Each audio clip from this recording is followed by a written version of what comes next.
Turning now to the Ukraine crisis. Today is the fifth day of the Russian invasion, and here are the latest headlines. Ukrainian President Volodymyr Zelensky has applied for Ukraine to join the 27-nation European Union today. This is a bid to solidify his country's bond with the West. The process of joining the EU doesn't happen overnight, however, and requires integrating a country's market forces and values. The first round of talks between Russian and Ukrainian officials has concluded with no immediate agreements. An aide to Russian President Vladimir Putin says the talks lasted nearly 5 hours. Advisors say more talks could happen soon. Today, the United Nations General Assembly held its first emergency meeting in decades. They're figuring out how to get more humanitarian aid to those in need.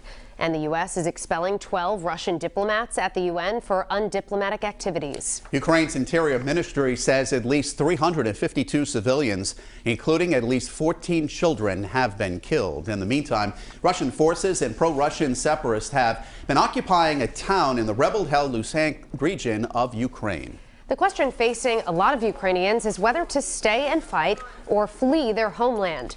Men across Ukraine are volunteering in the military reserves to defend their country and are receiving weapons training and basic defense skills. Some Ukrainians crossed the border into neighboring Romania today. Dozens of tents have been set up with refugees given food and shelter by the Red Cross on arrival. And a woman living in the second largest city in the Ukraine spoke to 12 News reporter Anita Bakun about what she and countless other Ukrainians are experiencing. Anita joins us now from the newsroom with her story. Well, Shannon, war is practically in the backyard for 35-year-old Oleksandra Bakun. She lives in Kharkiv. A Rhode Islander connected the two of us, and now she's telling her terrifying story, living with explosions over her head and the threat of a nuclear attack. Moments before our interview, the electricity went out at Oleksandra Bakun's apartment.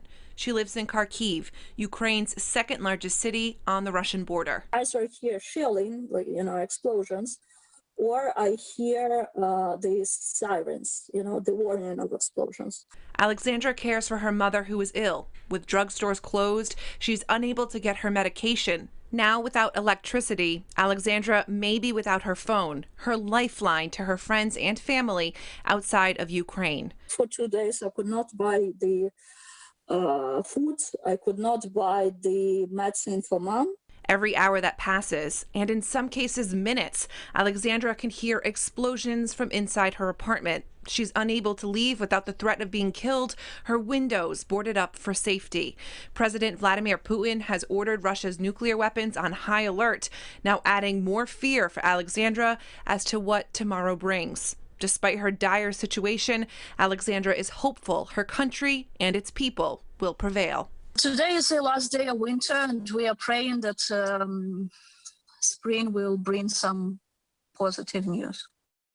Now, Oleksandra doesn't want to leave the Ukraine because of her ill mother, but even if she did, it would take more than a day's walk to get to safety. So right now, her only option is to stay hunkered down in her apartment for now. In the newsroom, I'm Anita Bakun, 12 News. We begin tonight with the latest on the Ukraine crisis. Fighting between Ukraine and Russian forces continues despite talks earlier today. In Russia, sanctions imposed by the West over the weekend are taking their toll, with the State Department saying Putin and his inner circle will face massive costs. Here's the latest at this hour. Ukraine's president is lifting requirements for entry visas for any foreigner willing to join the fight against Russian troops. The NHL says it's suspending all business dealings in Russia and ruled out holding any events there. Ukraine's defense minister says equipment for the Starlink satellite internet service has arrived in the country amid reports of Russian cyber attacks. Earlier today, we talked with Rhode Island Congressman Jim Langevin, who chairs a committee on cybersecurity, about the risks of cyber attacks here. Yeah, it's probably a question of when and not if.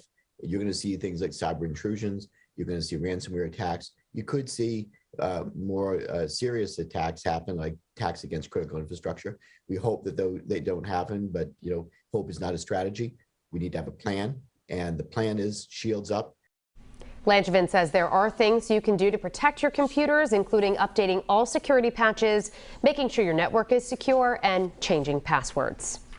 And while hundreds of thousands have fled the fighting in Ukraine, millions are still in the war zone. 12 News reporter Anita Bakun spoke with one woman in Ukraine's second largest city. She joins us now live in studio with the interview. Anita? Well, Mike and Shannon, a woman from Warwick connected me to her friend Oleksandra, a 35-year-old living in Kharkiv, locked in her apartment and now without electricity. Oleksandra, like countless others in Ukraine, are terrified about what tomorrow brings. War is practically at the doorstep of Oleksandra Bakun. Right now, I'm hearing an explosion. It's like, pa pa pa pa pa pa, pa pa pa pa pa pa pa. Like if you say, mimic this right now.